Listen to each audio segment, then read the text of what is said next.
Picture a high school corridor in 2013. Emma, a 17-year-old in suburban Ohio, glances down at her phone again, another wave of likes, comments, and an endless scroll of perfect lives. Behind her bright screen lurks a crushing anxiety no generation before her faced. What if the phone that connects her also isolates her? This is where Jonathan Haidt's story begins, unraveling the invisible shift that plunged millions of teens into an epidemic of anxiety and depression. Before phones ruled childhood, kids were free to roam and explore. But what happens when that freedom disappears? Emma's middle school in 2005 had daily recess and after-school sports.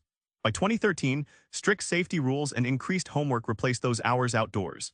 Haidt shares stories from across the U.S. where the once lively, unsupervised playgrounds shrank to near extinction. Kids traded dirt and imagination for bedrooms lit by screens. Haidt paints childhood like an untended garden. Without wild, independent growth, free play, messy adventure, and social challenges, kids don't build the resilience and social brain pathways they need. Just like a garden confined by walls, shrinking play stunts development and creativity. The payoff, Haidt shows that where play died, anxiety and depression exploded, especially after 2010. The data line spikes sharply, mental health no longer just a bubble but a full-blown crisis.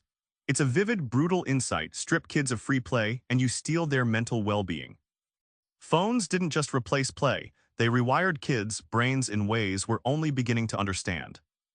Haidt zooms in on girls like Emma who, unlike boys, face intense social pressures online. The flood of likes and comments triggers perfectionism and social comparison, breeding anxiety. Girls report self-harm and depression at twice boys' rates.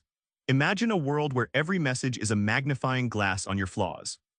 Phones fracture attention like shards of broken glass, constantly pulling kids from deep focus to rapid distractions. Haidt likens this to trying to read a book while 1,000 tabs pop open every few seconds. This mental tug-of-war creates addictive cycles where kids chase dopamine hits but feel endlessly depleted. Though social media connects kids, it's a poison chalice. Haidt highlights how it amplifies loneliness and social contagion, spreading anxiety like wildfire. Yet paradoxically, some teens find community and identity online. The tech isn't evil, it's how it's hijacking our brains and social habits that's catastrophic.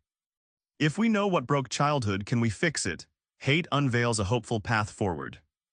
Haidt points to communities that buck the trend: schools with extended recess, neighborhoods prioritizing safe unsupervised play, and families setting limits. For example, a Seattle school reintroduced recess and saw kids' social skills and mood improve dramatically. He argues that rebuilding a play-based childhood is the single most potent mental health intervention we can make. Setting firm tech boundaries like phone curfews and screen-free zones isn't about punishment, it's about creating breathing room for the brain's natural rhythms. Haidt compares this to tuning an instrument. When tech use is regulated, kids regain control instead of being controlled by their devices. This balance eases anxiety and resets focus. At the core, Haidt calls for parenting and policy rooted in trust, not micromanagement. Kids need space to fail, explore, and connect with the physical world. The surprising truth: let children roam a bit physically and socially, and their mental health can rebound. Healing childhood is less tech war and more trust revival.